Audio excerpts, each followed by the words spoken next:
They'll run it now out of the gun. And he takes this up right near the 45-yard line. 5 yards is the tally on first down. That brings up 2nd and 5. And the quarterback, he's got some big threats at wideout. And they seem to get bigger all the time, don't they, Brandon? Every time I look out and watch a game, we're getting these bigger, more athletic, acrobatic receivers. We have some today. Here we go now. Green 39. Green 39. On 2nd down, Osweiler dumps it complete to Miller. And he'll take it down shy of 45 at the 46. A nice pickup there, 10 yards, and it'll move the sticks. And this is why trying to cover the angle route is so difficult. Anyone playing the linebacker position, when they see a running back out of the backfield widen, because he heads towards the flat first, oftentimes you widen too much and overcommit. He cuts up inside, and that's what we saw there. A nice pickup for a first down.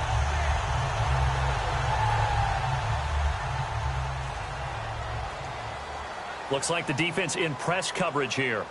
A first down carry now for Miller.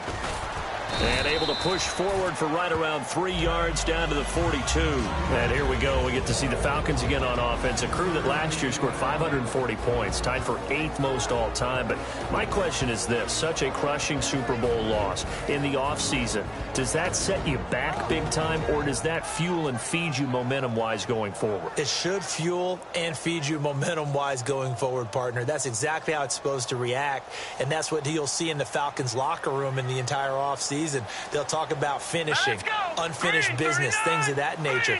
But we have seen where teams have not recovered from it. Remember the Rams? They got to a Super Bowl, got beat by the Patriots, didn't get back there again. The Broncos in 2013, #1 offense, #1 scoring offense. They didn't get back in 2014, but they did in 2015. So you can recover from it.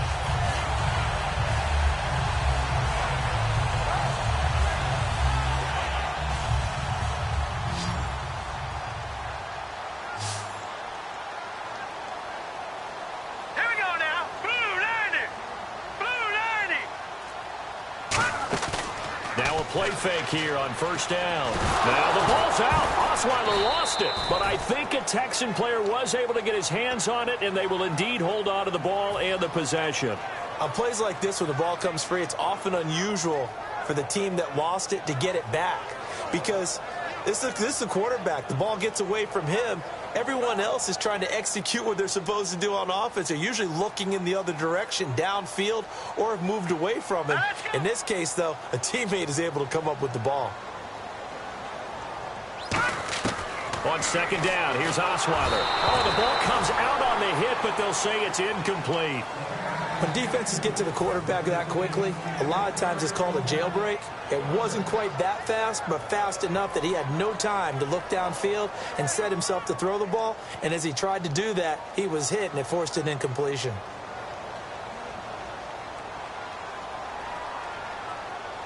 And for the Falcons, 5 men in the secondary, now on 3rd.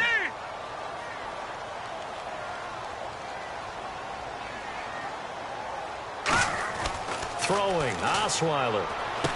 And this one complete to Will Fuller. It'll be a gain of 8, but it'll also lead to a 4th down.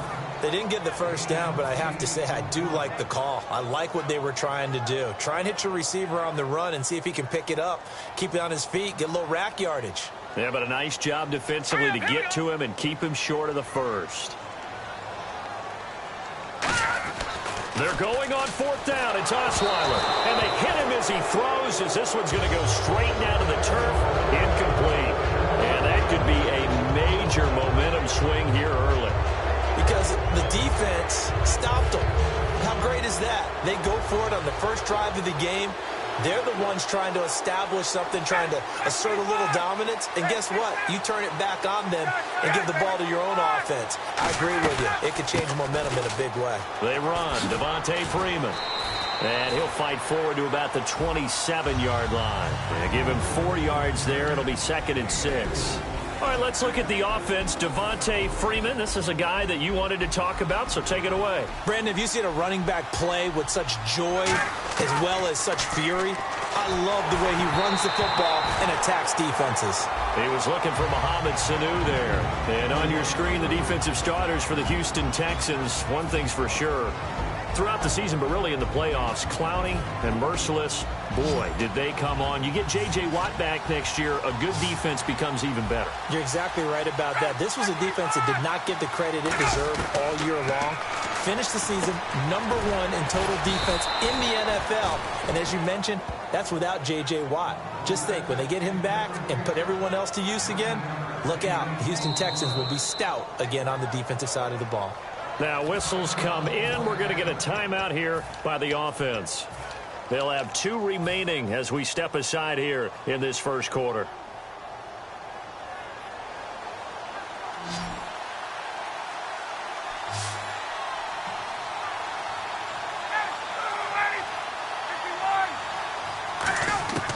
They'll throw on first down with Ryan. And it's complete to Jacob Tamme. Past the 20. Touchdown, Falcons. Jacob Tamme, 64 yards. And the Falcons have taken the early lead. When they drew that up, I don't think they envisioned it ending in a house call. But he got it and took it all the way home. Really impressive run after the catch, wasn't it? That was really special by him. But let's face it, in today's NFL, those tight ends are often former wide receivers or maybe even sometimes bigger running backs. They just put them in a position to get a great matchup and make plays like that. And this one incomplete. So they went for the 2. They don't get it.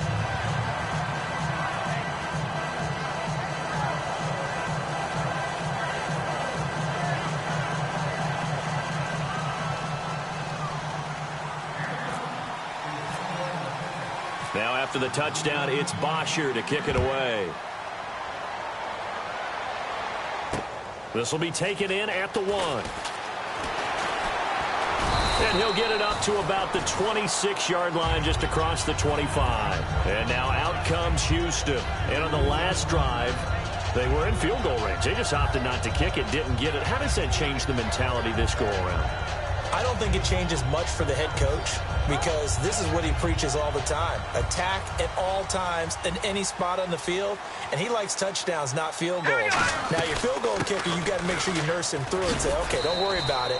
When we need you, you got to be ready to go. And the team, of course, loves to see points on the board. So let's see if it changes a little bit if they're in the same spot again. Yeah, we'll see what the decision is here if they get to that spot.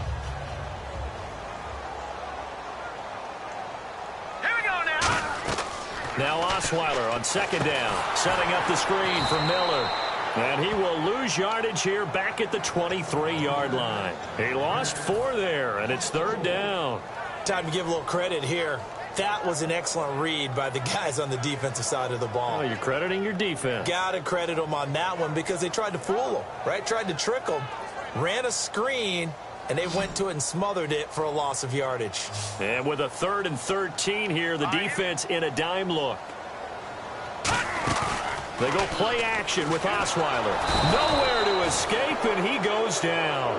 The corner blitz gets there as he goes down for a loss of 7. The game plan for any defense is finding ways to make a quarterback uncomfortable in the pocket. When you bring pressure from all angles, you never know who's going to get home. In this case, the left cornerback, right in the face of him, puts him down. And how about this? 4th and long, and they're going to go for it. Here we go now. They'll indeed go for it with... Now the ball's out. Osweiler lost it. And a 1st and goal coming up here inside the 10-yard line. Alongside Charles Davis, Brandon Gaudin, it's the Falcons in possession to begin quarter number 2. And what a way to take over as they've got it with a 1st and goal.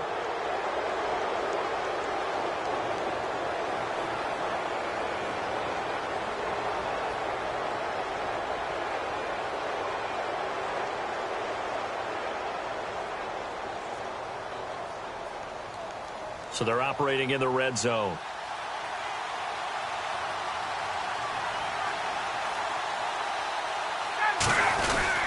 They'll run here with Freeman. And he will maneuver his way down to about the 7. And when you watch Devontae Freeman run the football, you can almost close your eyes and hear him running the football, can't you? Because people just scatter. I mean, you know, when he goes through a pile, it moves in a positive direction for him. I just love how hard he plays the game. 1,000-yard season. He had 11 touchdowns last year. In March, 25 years old. So he's kind of hitting that sweet spot for a running back, isn't he? He really is, and I still remember the evaluation of him coming out of college. He does everything well, but you weren't sure he had a dominant trait. Well, wrong about that. He's dominant just about everything he does, and I think that he's going to continue to elevate his game and seek a third Pro Bowl in 2017. Rush coming, and he's taken down. John Simon in there to bring him down for a loss of 7. Now, we talk about players blitzing all the time. I often laugh and sometimes call it just straight-ahead pursuit. What a running start right back to the backfield for him. Yeah, it really didn't give anybody a chance to get up there and stop him. No, I mean, that's really, really difficult. You're asking a whole lot anyway, but when he gets that kind of a start and comes through clean, oftentimes the advantage definitely goes to the defensive player. That's complete right around the 8. And he is into the end zone for a Falcon touchdown. Mohamed Sanu, a 14-yard touchdown. And the Falcons will extend their lead.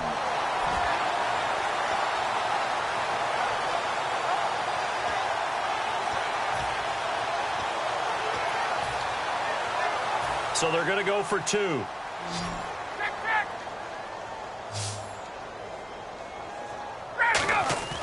To throw for it is Ryan.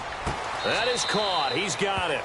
And the lead will move to 14-0. And I guess that makes up for the earlier missed 2-point try here to get him to 14. Yeah, that aggressiveness, it reminds me a lot of